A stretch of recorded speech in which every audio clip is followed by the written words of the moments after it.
make believe that these two jars of water represent the two sides of God, if you will. The red being his holiness, his justice, his hatred of sin, the exactitude of the law, his wrath against things that are evil. The other side, the soothing, cool blue, is that his tenderness, his long-suffering, his kindness, his slowness to anger, his compassion, his love. You see, both are part of him and his glory. And beloved, we have to be careful that we don't think this is his dark side. No dark side with God. Well, Gertie, that's when he was a little weak that day. This is not the weak side. The seraphim that flew overhead in Isaiah 6 said, "Holy, holy, holy." And once an astute observer of the word said, "And they were not inarticulate." Worship the Lord in the beauty of holiness. You see, this is not a dark side to God. You see, and there are four possible scenarios. Could God have chosen not to allow the fall to happen? Sure he could. He could have kept the tempter out. He could have chosen not to create the tree of the knowledge of good and evil and just kept man, just there. And you know what? But you see, that scenario, though he could have done it. But you see, when the bottom line is, I want to reveal my most glory, that doesn't reveal the most glory. In other words, for all of eternity, God's people, we just kind of be with him, but we never know how far will he go. What's inside of him, because there was no occasion for it to spill out.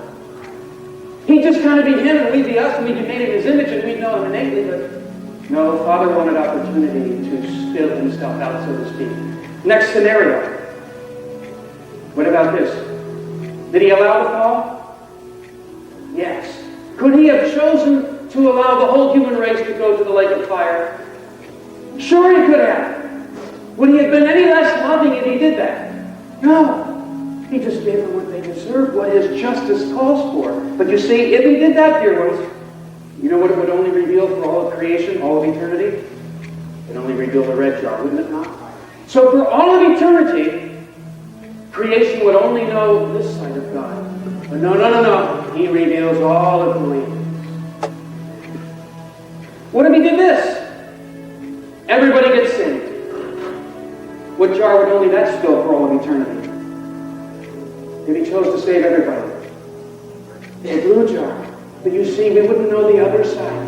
And my Romans says, thank the Lord for Shelley's introduction. Romans says that the cross is the greatest demonstration of the justice of God as well as the love of God. So, and there are denominations that teach that everybody gets saved. It's called universalism, and it's heresy. But what about out of the massive company of fallen men and women, the entire human race, billions, he chose of his own free will, under no obligation, out of his own good pleasure, I will take from that mass, I will take a good to myself. Nothing to do with them. It's all coming from me. No one's boasting on that day. And I will bring them to my Son. And the rest, I will give them what they deserve.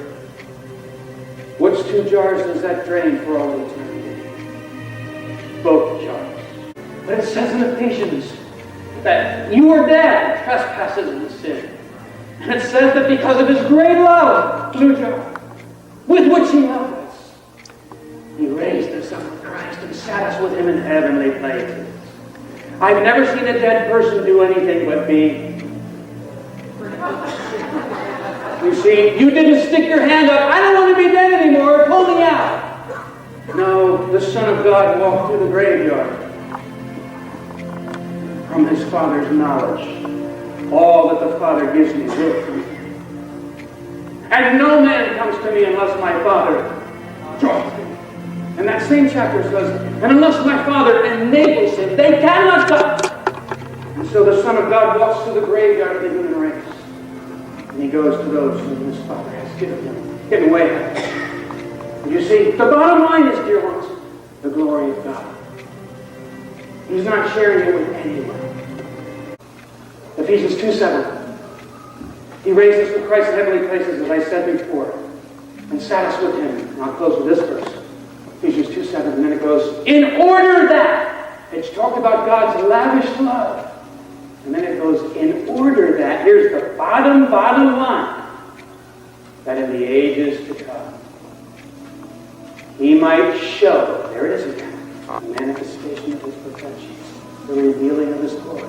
In order that he might show the unbelievable riches of his grace, expressed in his kindness to everybody.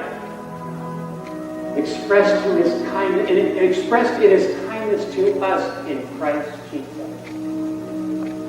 So all created beings will know for all eternity, oh, God has spilled the blue jar all over his glory.